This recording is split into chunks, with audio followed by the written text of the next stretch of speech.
Hello, today we will be creating groups in D2L. So first thing we're going to do is go to communication and we're going to go down to groups. And here we are in manage groups. So we're going to go and add a new category folder. And let's type the name of our group category. So group category 1.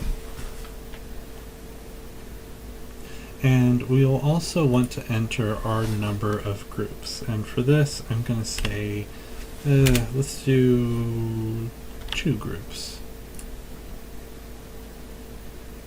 And here we have group 1 and 2, as we specified. So we're going to click on one of these groups, and we can, from here, enroll users.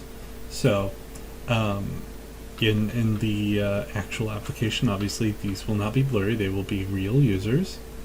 So we can go ahead and click there, and once you click that check mark, that means that that user is enrolled. So I'm going to go ahead and select this one and hit save.